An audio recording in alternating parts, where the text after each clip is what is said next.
दोस्तों स्वागत है मेरे चैनल पे।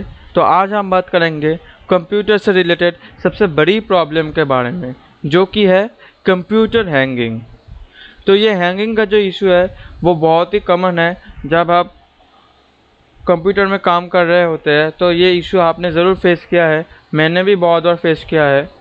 लेकिन हम लोग इसमें ज़्यादा ध्यान नहीं देते क्योंकि ये जो इशू है ये बहुत ही कॉमन है।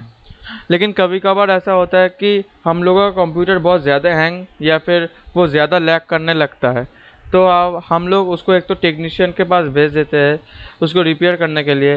तो कभी कभी आपका टेक्नीशियन कुछ हार्डवेयर को रिप्लेस करने के लिए बोलता है या फिर उसको चेंज करने के लिए बोलता है, तो हम लोग उसको चेंज कर देते हैं।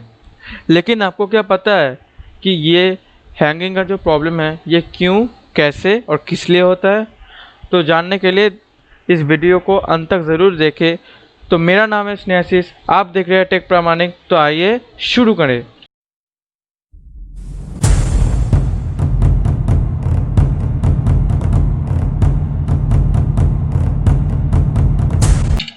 तो हैंगिंग के लिए जिम्मेदार पहला इशू है too many apps running at a time. अगर आप अपने कंप्यूटर में एक से ज़्यादा एप्लीकेशंस को चला रहे हैं एक साथ, तो आपका कंप्यूटर इजीली हैंग हो सकता है, क्योंकि एक एक एप्लीकेशन जो आप चलाते हैं अपने कंप्यूटर में वो हार्डवेयर का कुछ पार्ट इस्तेमाल करके खुद को चलाता है। तो अगर आप मल्टीपल ऐप्स को एक साथ चला रहे हैं तो आपका हार्डवेयर का यूसेज बढ़ जाता है, और आपका हार्डवेयर अगर सफिशिएंट या फिर आपका हार्डवेयर कैपेबल इनफ नहीं है वो उन टास्क को हैंडल करने के लिए, तो आपका कंप्यूटर इजीली हैंग या फिर वो फ्रीज हो सकता है। तो हैंगिंग के लिए जिम्मेदार नेक्स्ट इशू पे आते हैं इनसफिशिएंट रैम और अदर कंप्यूटर हार्डवेयर। तो अगर आपका कंप्यूटर फ्रीक्वेंटली फ्रीज हो जाता है वो इनसफिशिएंट रैम के कारण हो सकता है, क्योंकि एक तो रैम ही एक तो चीज़ है जो आपके कंप्यूटर को स्मूथली चलाता है। तो अगर आप 3D गेमिंग करना चाहते हैं या फिर क्या रिलेटेड डिज़ाइनिंग या फिर वीडियो एडिटिंग करना चाहते हैं, तो आपको उसके हिसाब से मिनिमम सिस्टम रिक्वायरमेंट्स उन ऐप का देखना होगा। फिर आपका सिस्टम प्रॉपर्टीज अगर उसके साथ मैच करता है तो आप उसको रन कर सकते हैं उस एप्लीकेशन को। अगर नहीं रन करता, अगर वो मैच नहीं खाता, तो आप उसमें रन नहीं कर सकते। अगर आप करने की कोशिश करते हैं तो आपका सिस्टम हैंग या फिर फ्रीज हो सकता है।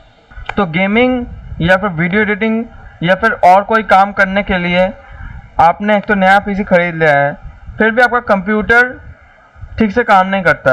ये हो सकता है हार्डवेयर मिसकॉन्फ़िगरेशन के लिए, कि आपके कंप्यूटर में जो कंपोनेंट लगा है वो इनकम्पैटिबल है या फिर वो ख़राब है। तो अगर आपके पास कोई ऑल्टरनेटिव वे है तो आप उसको ज़रूर ट्रेस कीजिए और प्रॉब्लम को सॉर्ट आउट कीजिए, तो इससे आपका कंप्यूटर फिर से ठीक चलने लगेगा। तो आप अपने नया कंप्यूटर में गेमिंग किया, वीडियो एडिटिंग किया और बहुत कुछ काम किया उसमें, लेकिन 4 महीने के बाद फिर से आपका कंप्यूटर हैंग करने लगता है। तो ये हो सकता है ड्राइवर इश्यूज के लिए। ये हो सकता है क्योंकि आपका जो ड्राइवर है वो डैमेज्ड या फिर वो बहुत पुराना हो चुका हो। तो अगर आप वीडियो प्ले करते हैं या फिर कोई गेम खेलते हैं अपने कंप्यूटर में, तो अगर आपका वीडियो ड्राइवर बहुत पुराना हो या फिर डैमेज हो जाए तो आपका कंप्यूटर इजीली हैंग या फिर फ्रीज हो सकता है। तो ऐसा करें कि आप जब भी कोई ड्राइवर्स को अपडेट करते हैं या फिर आपका ड्राइवर से कोई रिलेटेड कोई प्रॉब्लम आता है इश्यूज का, तो आप अपने ड्राइवर को अपडेट कीजिए, या फिर अगर वो डैमेज हो गया है तो आप उसको अनइंस्टॉल करके फिर से इंस्टॉल कीजिए, तो आपका प्रॉब्लम सॉर्ट आउट हो जाएगा। तो आपने ड्राइवर इश्यूज को सॉर्ट आउट कर लिया पूरा, तो आपका जो डैमेज ड्राइवर्स था वो आपने रिपेयर कर लिया, जो ड्राइवर्स आउटडेटेड था आपने उसको अपडेट कर लिया। लेकिन फिर से आपका कंप्यूटर 2 या 5 महीने बाद फिर से आपका कंप्यूटर हैंग होने लगता है। तो ये हो सकता है एक्सटर्नल डिवाइस के लिए, क्योंकि आप जो फॉल्टी यूएसबी या फिर एक्सटर्नल डिवाइस जो कि खराब हुआ है आपके कंप्यूटर से कनेक्ट करते हैं, जो कि हो सकता है माउस, कीबोर्ड, यूएसबी कैमरा या फिर गेमिंग कंसोल्स। तो ये अगर आप अपने कंप्यूटर से कनेक्ट करते हैं और ये खराब हो तो आपका कंप्यूटर सिस्टम शट डाउन हो सकता है अपने आप, या फिर वो फ्रीज हो सकता है, आपका इनपुट नहीं ले पाता। तो इसको आप सॉर्ट आउट कीजिए, तो इससे आपका कंप्यूटर ठीक हो जाएगा।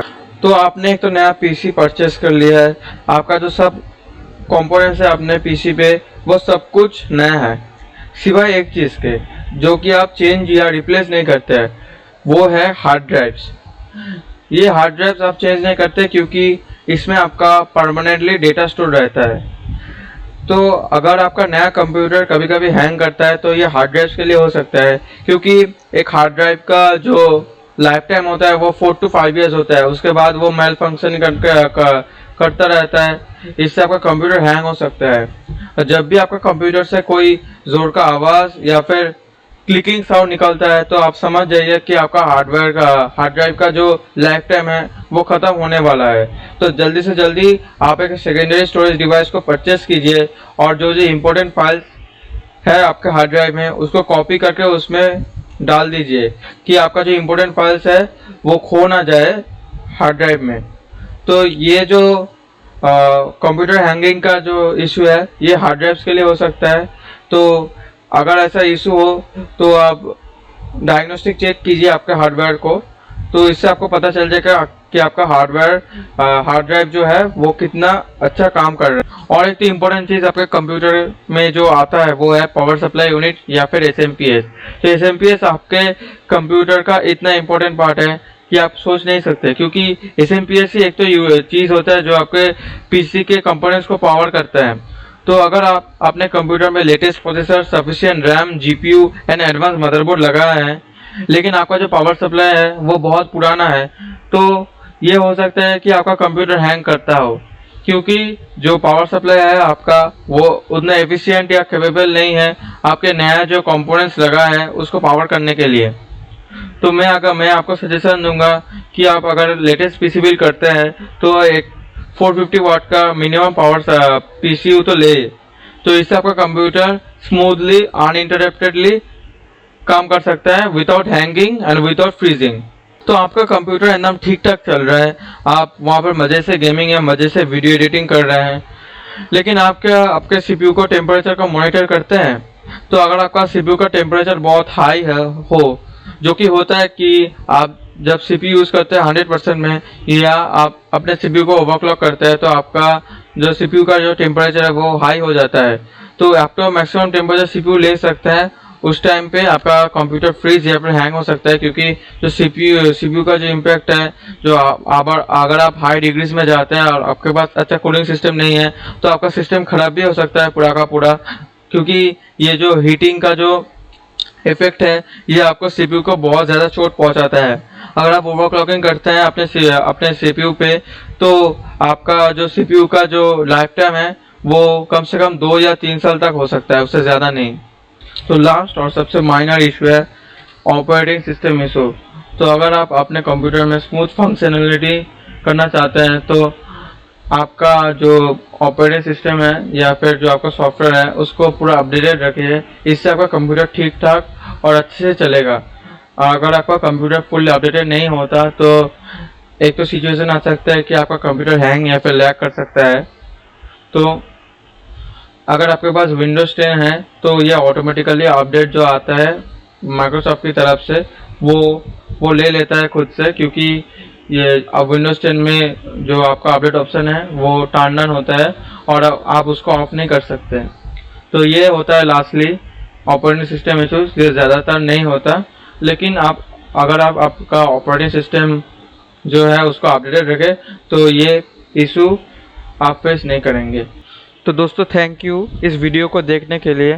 तो आप ज़रूर सोच रहे होंगे कि मैंने हैंगिंग क्यों हो रहा है इसके बारे में तो बता दिया, लेकिन हैंगिंग का रिजॉल्विंग के बारे में कुछ नहीं बताया। तो दोस्तों अगर मैं रिजॉल्विंग के बारे में इस वीडियो में बताता तो ये वीडियो बहुत बड़ा हो जाता कि वो 15 या 16 मिनट का हो जाता। तो मैंने सोचा कि एक तो नया वीडियो बनाया जाए कि उसमें मैं आपको फ्रेशली बता सकूँ रिजॉल्विंग के बारे में, कंप्यूटर हैंगिंग का। तो मैं एक तो बिगिनर हूँ यूट्यूब में, तो मेरे चैनल को ज़रूर सब्सक्राइब करें दोस्तों, कि आपके लिए मैं नया टेक्नोलॉजी वीडियोस ला सकूँ।